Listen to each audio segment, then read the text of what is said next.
So, which city are you from? Yes.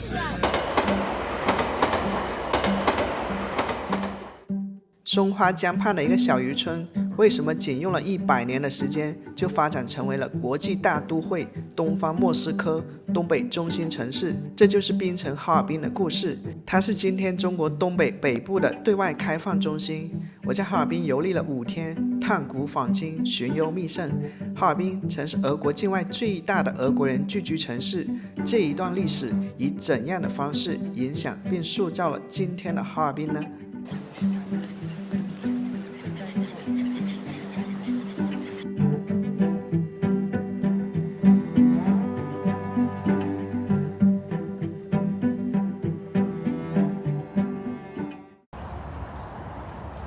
教堂孤儿院的旧址啊，典型的俄罗斯建筑，砖木结构的，上面还写了一些俄文，还有一些宗教的壁画。在这座孤儿院20米外，有一座圣伊维尔教堂，它建于1908年，为东正教建筑风格。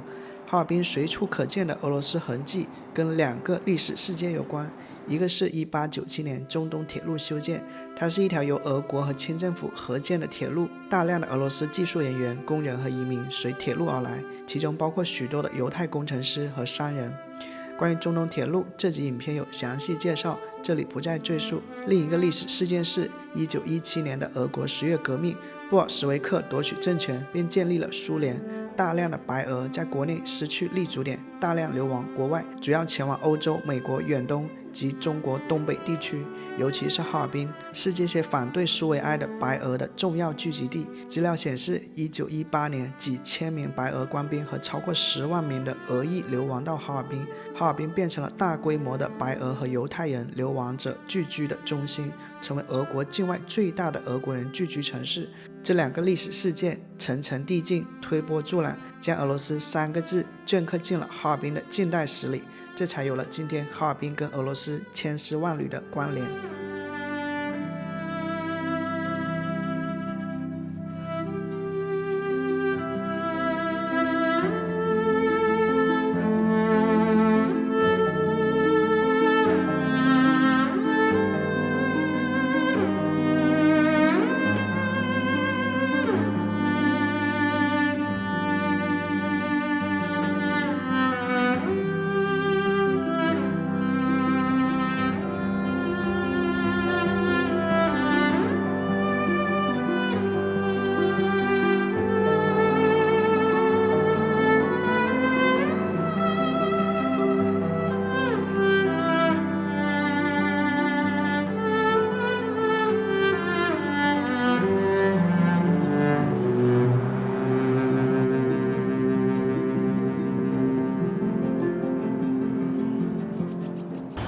哈尔滨不仅处处有俄罗斯的印记啊，还有伪满洲的一些印记啊。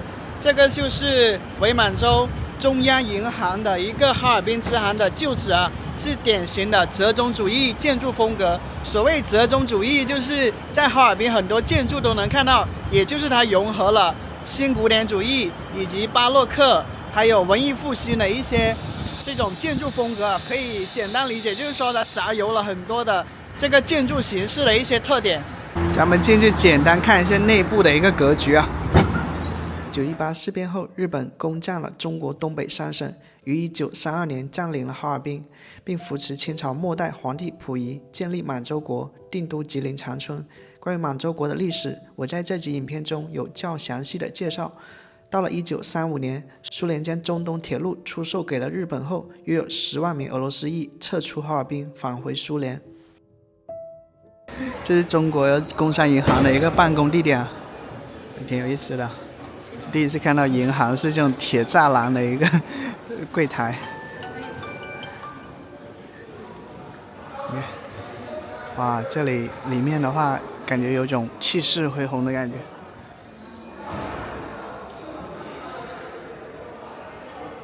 中东铁路的修建不仅给哈尔滨带来了30多个国家的移民，还带来了丰富多样的教堂。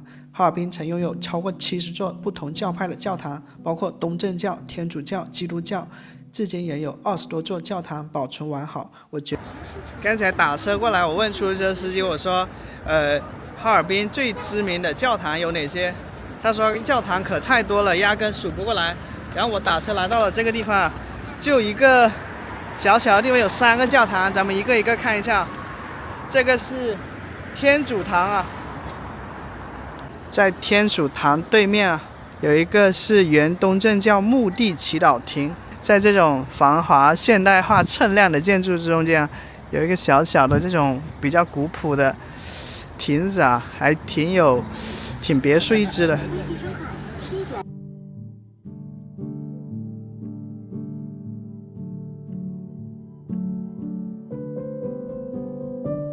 附近的一个施工人员告诉我，这座教堂呢已经施工了有约1个月了，1个月前是可以参观的，但是他也准备这个修缮完成了。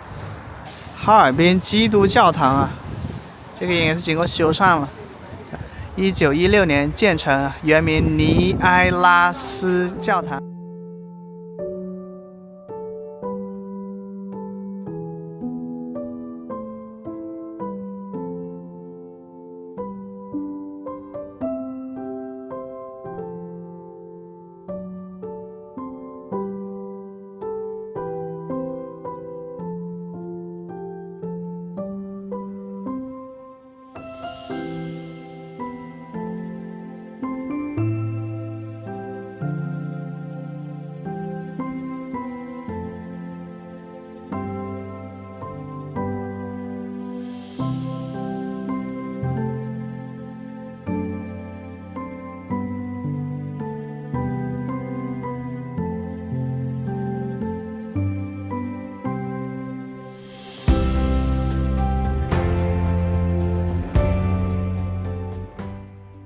同样是因为中东铁路的建设，来自土耳其、俄罗斯鞑靼等地的穆斯林移民来到哈尔滨，至今哈尔滨仍有7座他们修建的清真寺。我刚查了一下，这2个字念鞑靼，鞑靼其含义指的是以蒙古族为一族源的诸族群，成为外界对欧亚大草原一系列游牧民族的统称。鞑靼清真寺现为伊斯兰文化展览馆，它始建于1906年。为纪念鞑靼族皈依伊斯兰教1000周年，于1922年重建，1937年建成。清真寺整体受拜占庭风格影响，又融合了阿拉伯传统文化特点。哈尔滨的教堂多，清真寺也多，这里看有7个清真寺。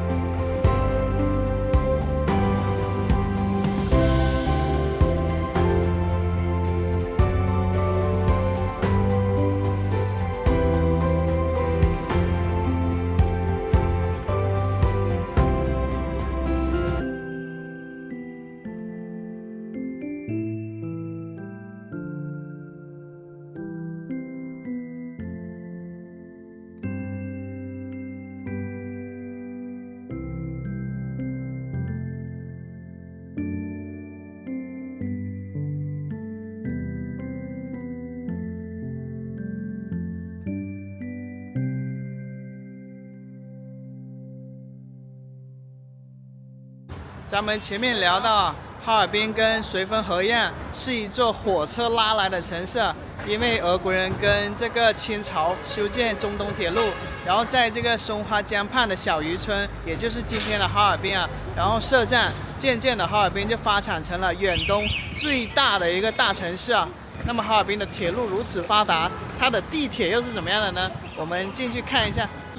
对面是哈医大医院门诊部，这里就是医大医院站。乘坐扶梯时，请系好儿童。这还挺不错的呢，它上下都是有扶梯的。它地铁站是跟这些肯德基啊一些餐厅连接在一起的。所以这样我想到香港的地铁站啊，也是地铁站里面有形形色色的一些商铺啊。咱们可以看到这个地铁站内部啊，它的立柱以及它的天花板啊，颇有一点点古希腊、古罗马的那种建筑风格。然后刷手机的乘车码就可以进站。进站以后再坐一颗地铁。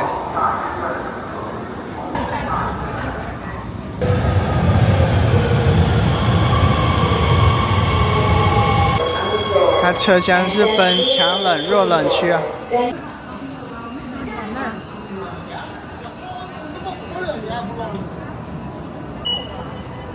我去地上买地上。可以看到哈尔滨市地铁线网图啊，有3条地铁线路，1、2、3号线，主要分布在松花江的东南方向啊。一定程度上，哈尔滨的市区规划呢，它的中心就是围绕着哈尔滨站展开的，向四周延伸开的。和那个女的是组长，那组长是我生的呀。每个站的站内风格不一样，每6分钟发一趟地铁啊。这些是非旅游区的哈尔滨啊，这也是最接地气的、最接近本地人生活的哈尔滨。卖人参的，卖花生糖，卖海鲜产品的，卖金鱼啊，各种小金鱼5毛钱一条。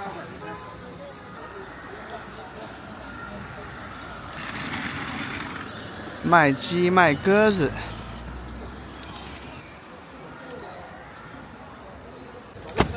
仁爱老年公寓。我还以为在排队买什么好吃的，这是卖鱼食的地方。8块有啥，7块没啥。咱们先吃个午餐啊，狮子头。这是一碗特价面啊，应该就是引流用的，8块钱，叫香菇鸡肉面。兄弟们，开饭了。味道很足啊，这个面的话也比较的有这个弹性。这个鸡肉跟香菇呢，应该是卤了挺久了，味道就特别足。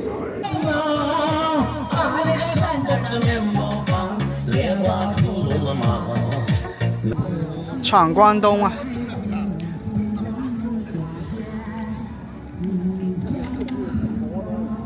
闯关东是中国历史上一段悲壮豪迈又充满血泪的历史啊，是中华民族不断与各种矛盾抗争的几千年奋进历史的一个缩影。这里是松花江畔啊，江畔。清朝建立后，满族人举家迁徙到关内，彼时哈尔滨市区的土地一片荒芜。清朝视东北为龙兴之地，在前期实行封禁政策，禁止垦荒和移民。后来俄罗斯人对东北的边民入籍，并宣布主权。清朝在后期失去了外满洲及外东北大片无人区土地后，尝到了边境的种种后果，从此呢放开了对汉民的封锁，于是有了华北地区大量的农民入关，来到东北垦荒开田。这一移民开荒运动及刚刚看到的雕塑闯关东的故事，由于这一批移民的迁入，哈尔滨所在的松花江畔逐渐形成了零星的村落。我看这飞杆，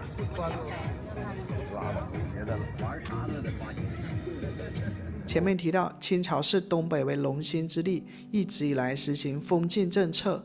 到了清朝晚期的时候，东北就解除了这一封禁政策。其原因除了上述提到的东北土地长期无人，被沙皇俄国趁虚而入，侵占了大片领土之外，另一个原因是在康熙51年及1712年开始实行的摊丁入亩政策，取消了人头税，按田亩收税，这就放松了对人口的控制。约100年的时间，人口便翻了1倍，人多地少的问题逐渐尖锐，在中原地区尤其剧烈。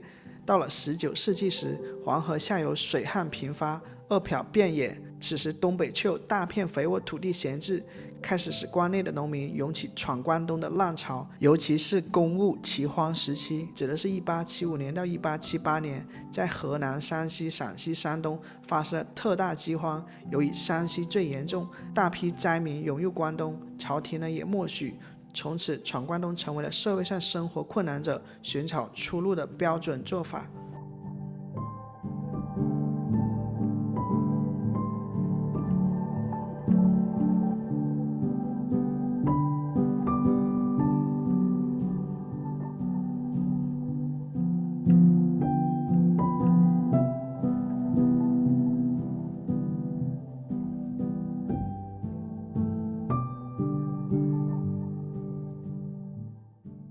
哇，这一幕好漂亮！现在是哈尔滨一天里最漂亮的时间。这些是西伯利亚海鸥吗？我在云南滇池的时候啊，到了每年这个候鸟飞过来的时候呢，那些就是从西伯利亚飞过来的一些红嘴鸥啊。我现在在哈尔滨的松花江畔的防洪纪念碑这里啊。防洪纪念碑是哈尔滨一个重要的景点，它是为了纪念在1957年啊，这是人民战胜特大洪水而设立的一个纪念碑啊，是由苏联专家跟国内的这些哈工大的学生一起联合设计的。每年9月到11月，候鸟从北方的繁殖地向南方的越冬地迁徙。哈尔滨位于东亚、澳大利西亚候鸟迁徙路线的重要通道上，而松花江的沿岸有大片的湿地、河流、沼泽和森林，如呼兰河口湿地、太阳岛湿地，成为候鸟的重要停歇地。这些候鸟主要是红嘴鸥、普通海鸥、黑尾鸥。而江畔的公园里，成熟的花鸠果、忍冬果挂满树枝，为候鸟提供了良好的栖息和觅食环境。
最近这几年呢，哈尔滨是越来越火了，成为了这个炙手可热的网红城市啊。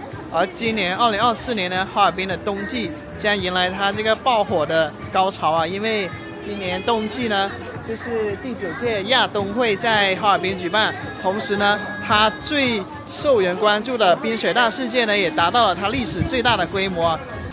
所以哈尔滨给我一种感觉，整个城市都是一种这个蓄势待发的状态啊，因为好像要即将迎来一场全国瞩目的这种旅游的盛会啊。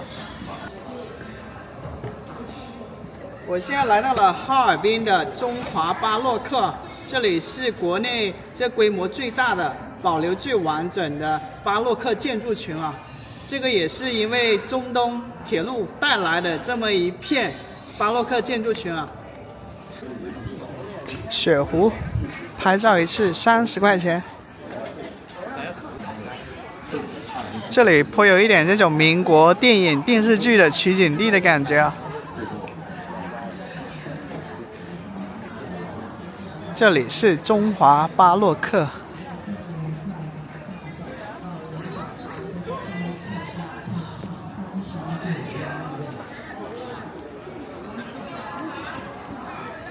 东北大冻梨10块钱一个。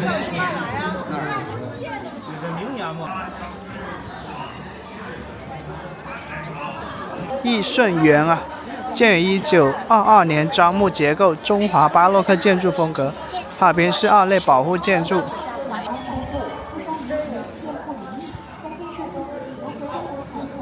老道外巴洛克博物馆。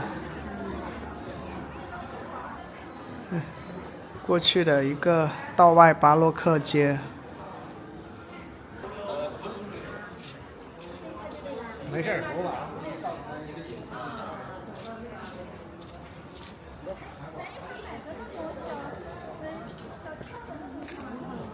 百年巴洛克，看看这些古玩。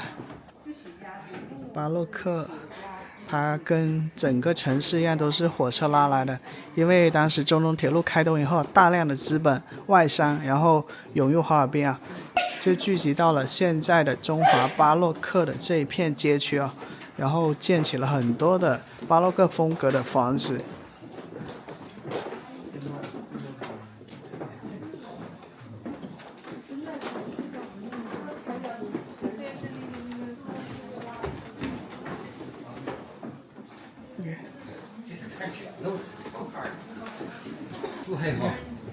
民国时期马拉洋车上的照明马灯，一些老玩意。中东铁路是沙俄为了掠夺侵略中国、控制远东而于1896年和1903年在中国领土上修建了一条铁路，以哈尔滨为中心，西至满洲里，东至绥芬河，南至大连旅顺口。哈尔滨民国时期脚踏风情。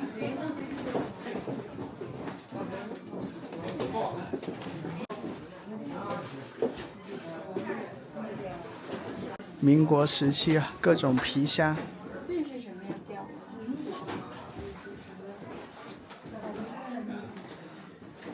哈尔滨是一座移民城市啊，从1898年开始修建中东铁路到10月革命以后，大批的俄国人来到哈尔滨，使这座城市很快发展成为远东的国际商埠和文化中心，曾有过30余国家的侨民，21国领事馆，有许多个第一，是马克思传入中国后第一个庆祝5·1节、10月革命的城市。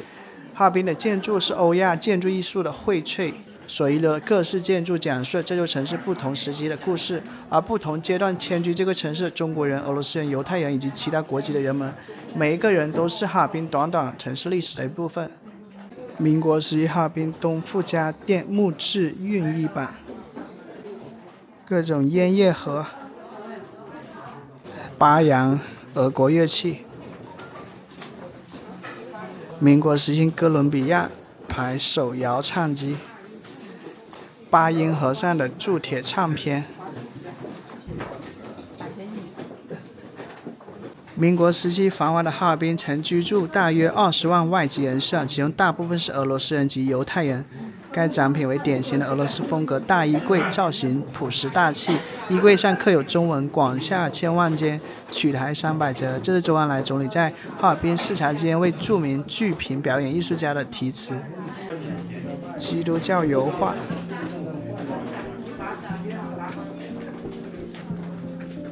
哈尔滨一座火车拉来的城市，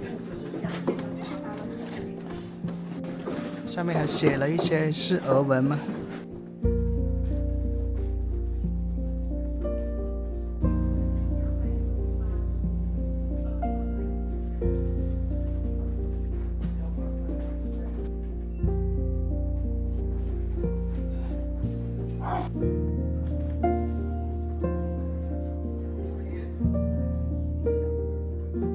巴洛克建筑形式起源于17世纪的意大利文艺复兴时期其放荡不羁、极尽奢华的灵感来自于畸形的珍珠，因为那珍珠形状不规则而多弧面的结构在阳光下会反射出极其奢华的光晕，所以巴洛克建筑也以多曲面结构和繁复奢华的装饰而为其结构代表。人们以畸形的珍珠的意大利语巴洛克来命名这种建筑形式。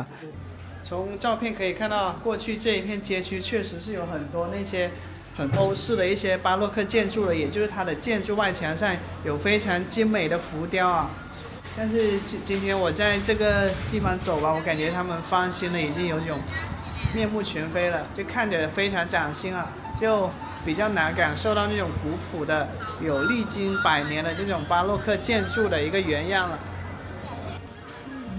这是建筑的原样吧，先防护危险。在20世纪20年代，眼前的道外区是哈尔滨中国居民的集聚地，中华巴洛克建筑呢也主要集中在这里。这种建筑外观以巴洛克建筑风格为主体，融入了中国传统四合院的设计思想。建筑多为2层或多层，形成了双层四合院，即老哈尔滨人所说的圈楼。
这是在中华巴洛克旁边的一个高大的建筑啊，几根雅典柱啊，应该也是一个文物来的，现在成了中国农业银行的办事处啊。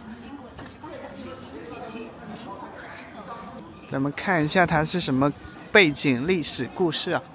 交通银行哈尔滨分行旧址啊，应该是伪满洲国的一个旧址啊。1930年建成的，原为交通银行哈尔滨分行，砖混结构啊，地上4层，平面呈方形。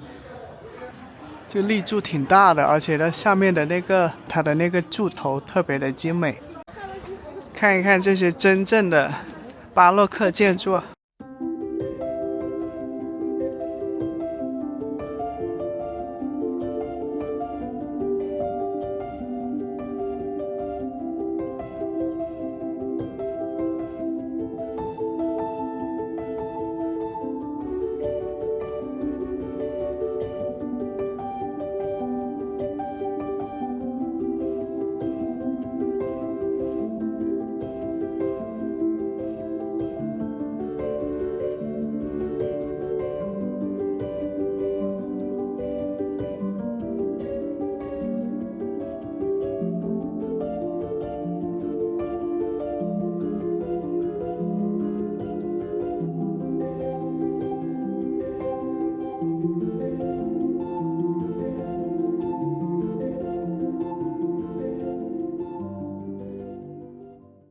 哈尔滨是整个中国最北边的省会城市，然后呢，因为它纬度比较靠北嘛，4点钟左右呢，天就快黑了，整个城市呢4点20分左右就亮起了灯光啊，大部分灯光都亮了，天黑的早，然后亮灯的也早。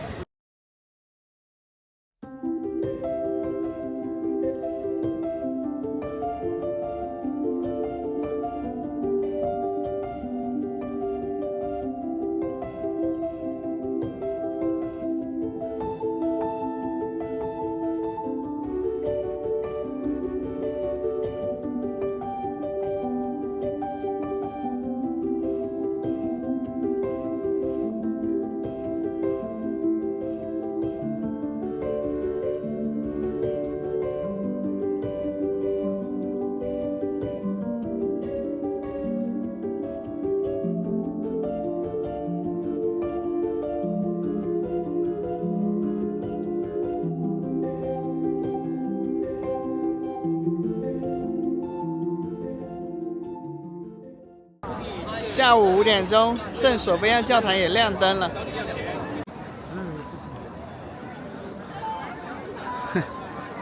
这每个城市的一些旅拍服饰都不一样。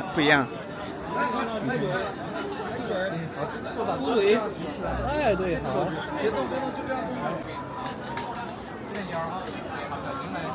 对，再推点下巴，对，好。笑太假了，对，真笑点啊，对，矮点好，可以来，再推点脖子，对，好，可以啊。强制介绍游客收费拍照。3. 任何旅拍机构和个人在广场上拍摄时，注意爱护警。对，好，可以，看大哥不尴尬了，你看那点。哎，对了。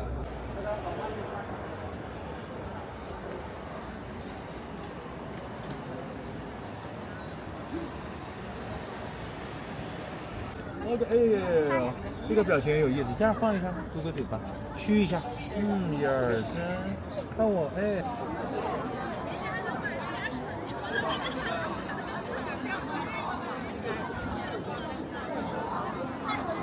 圣索菲亚教堂，它是远东地区最大的东正教教堂，也是今年哈尔滨市最著名的景点和最热门的拍照打卡地。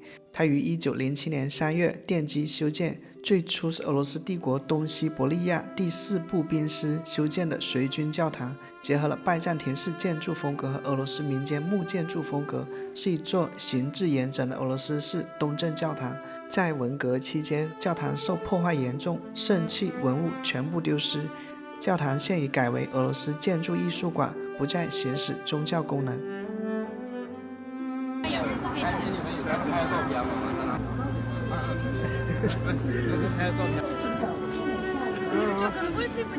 OK， Влади Васу.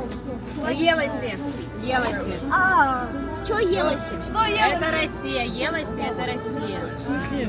Любит So, Россию? which city are you from? Do you know which city in Russia? Yes. Dancing. Dance. Dancing. Okay.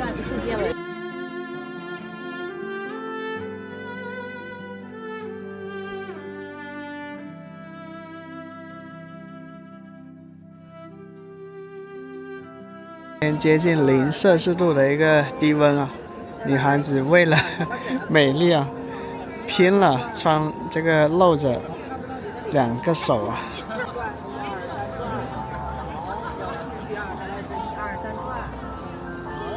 再来站直一点，1、2、3转，用点力转，1、2、3转。爱好者为规范景区运营和拍摄秩序。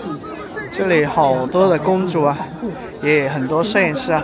了解了一下，像这个女孩拍一次写真啊，包括妆照和拍摄的话，200块钱左右啊。你像摄影师的话，收入好一点的，1个月有1万多块钱，在哈尔滨这个城市属于高薪了。除了摄影师以外，一些抱着雪壶的一个这些居民呢，他借你他的雪壶拍照，收30块钱。你像他们的雪壶的话，买的话市场价也就3、4千块钱，他买一个来这里1晚上可能都能收入几百块钱。在南方比较少见，南方最多见就是小绵羊，这个属于是我第一次见。去得找个福利去，刚才。啊，抱上了，来站着，你坐这儿吧，不是，你先别坐，让我来，把扶坐这儿，趴这儿来，看能不能跑。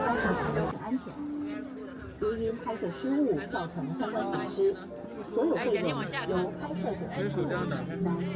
景区保留相关征收的权利。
哦，这一套极尽奢华皇后的服饰吧。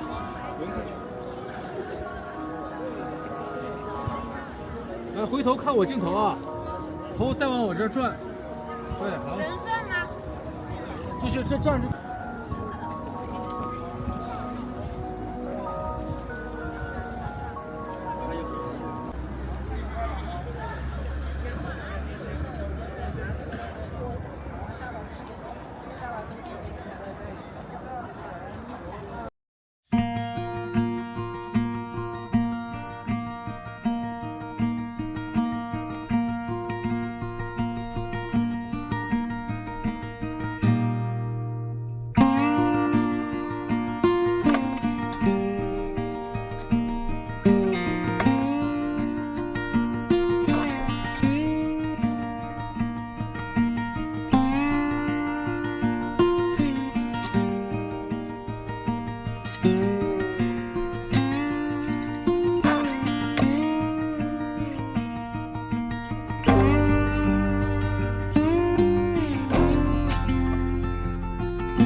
一个早市竟然成为了一座城市最知名的景点之一。我说了，就是眼前的哈尔滨红砖街早市，这可能是中国最火爆、最热闹的早市之一了。到点了，收摊了，来收摊了，年头包这几份了啊，年头包来。烧麦、红麦。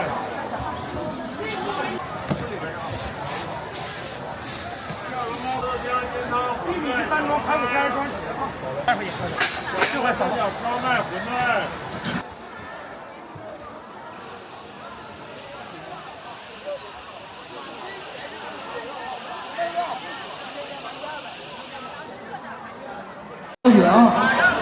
接口用户3块钱。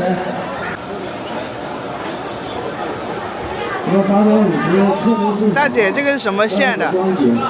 啊，红枣豆、玫瑰酱。哦。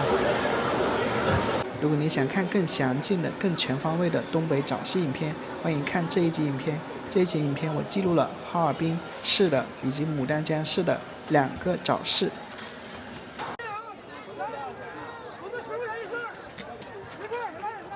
煮出汤了，煮出汤了，汤没大的，提前几分钟熟了。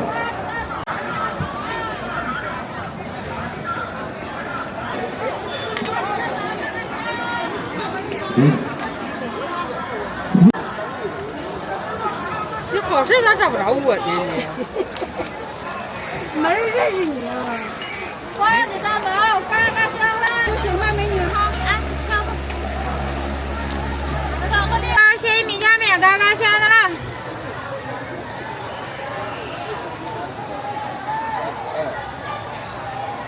又来逛菜市场了，道里菜市场，这是哈尔滨最有名的一个菜市场啊，据说是一个100年老菜市场，咱们进去一探究竟。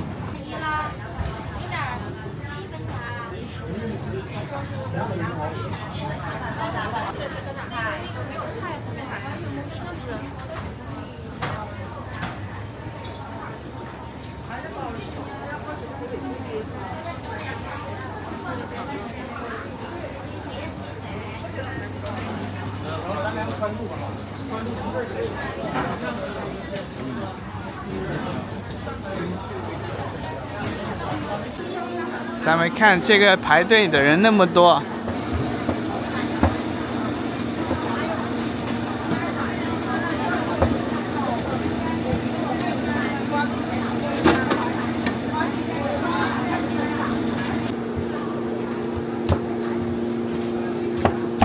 您家店开了多久了呀7年了。啊，那排队的人好多哎。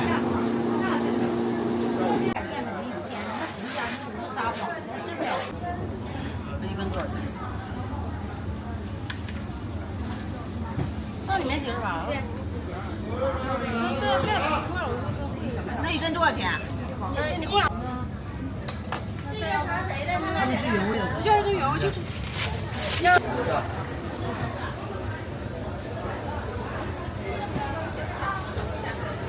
不嫌香。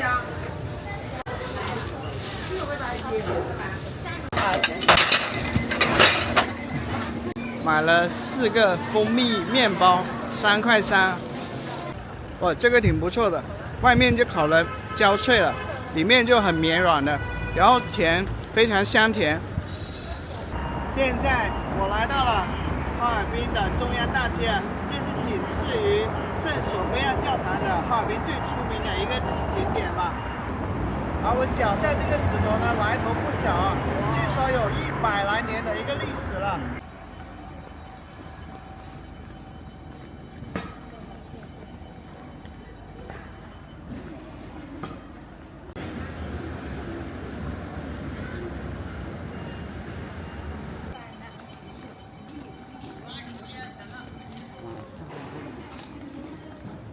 哈尔滨不可移动文物万国洋行旧址啊，建于1922年，原为万国洋行，砖混结构，仿式建筑风格。这里是松格利药铺旧址啊，我们经常能在中央大街的这些牌子上看到，这个建筑是折中主义风格。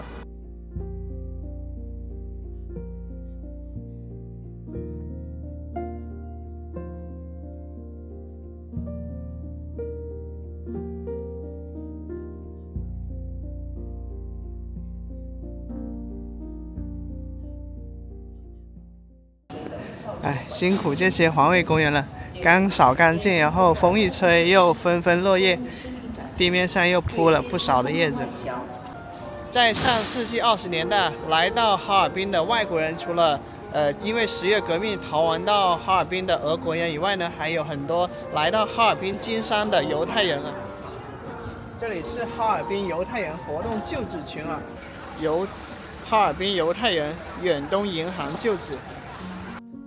眼前是哈尔滨除了圣索菲亚教堂以外最著名的景点了，那就是哈尔滨的中央大街。这是始建于1898年的一条大街。资料显示，全街呢有欧式建筑71座，汇集了文艺复兴、巴洛克、折中主义及现代多种风格，极具欧陆风情。1996年进行改造装修的中央大街，成为了中国第一条商业步行街，并成为了中国自此之后众多城市的步行街的典范。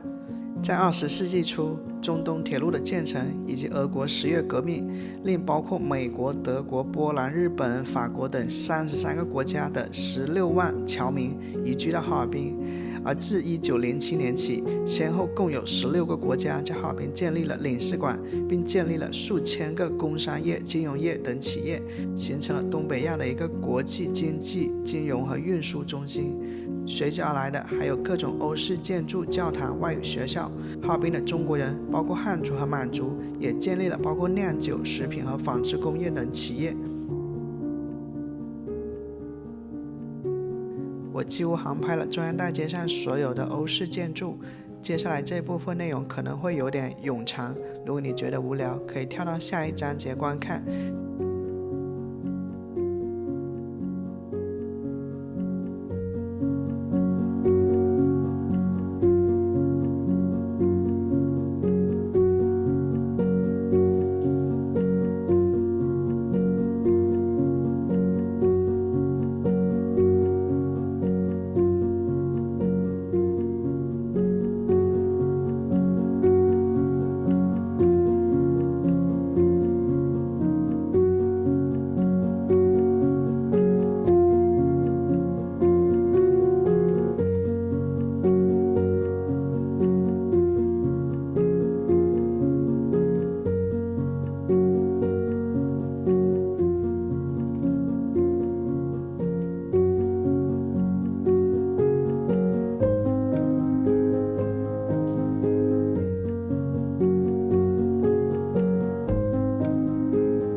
这里是马迭尔宾馆啊，建于1906年、1913年竣工啊，装混结构。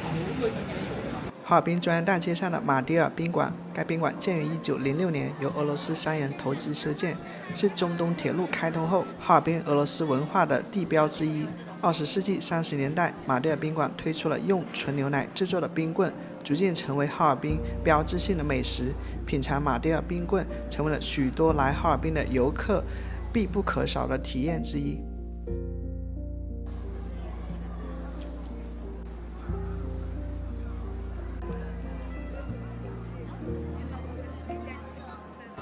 中原大街上最多的一些商铺啊，就卖鹅货呀，卖红肠呀，里面卖的一些俄罗斯巧克力呀、套娃呀、俄罗斯伏特加。中原大街边上的一些建筑啊，现在有的改造成餐厅，有的改造成酒店，看一下酒店内景啊。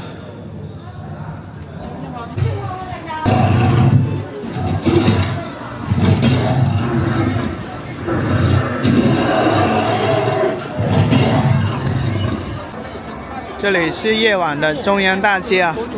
如果说，它跟其他城市的商业步行街有什么差别？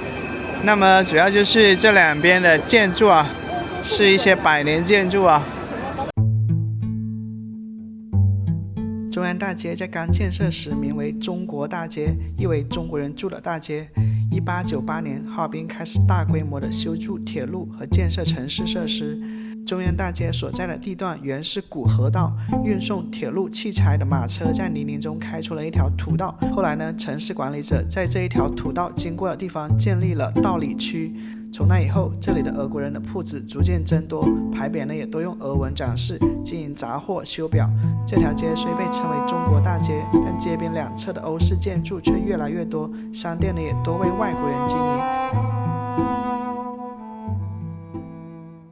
到了说再见的时候了，我在这里住了5个晚上啊，这是我最近这半年住的我觉得最舒服的一个房间啊。天气好的话，外面真的风景非常好，因为这个松花江啊，它就有一种碧绿的颜色，而且这个树木也变得金黄了哈，蓝天白云了，然后很漂亮的。今天天气一般。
这里是厨房，然后我就在这里办公了几天，剪片子。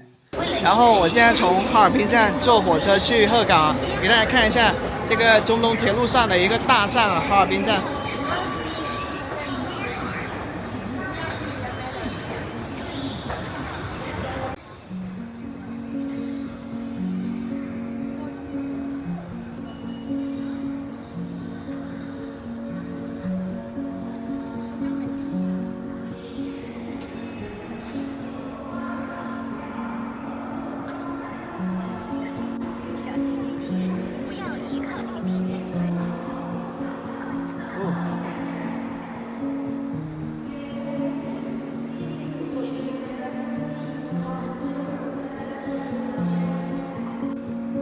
哈尔滨站的内景啊。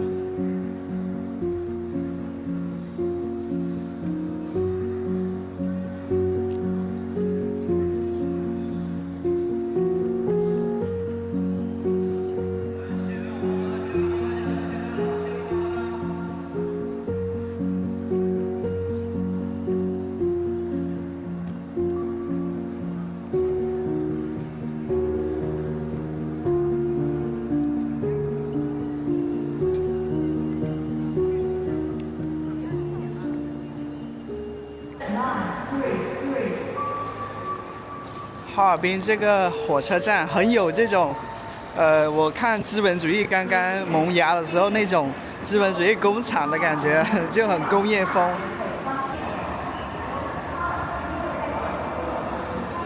哈尔滨开往鹤岗，鹤岗这个名字从几年前可以说是反反复复的听到，终于要出发鹤岗了。叫北有鹤岗，南有个旧啊。南边的个旧我已经拍了一期视频了。本集影片属实是有点长，接近1个小时。如果你能看到这里，十分感谢。如果你觉得拍的还不错，记得帮我点赞、订阅我的频道哦，这对我是很大的支持。感谢收看，我是阿树，我们下期见。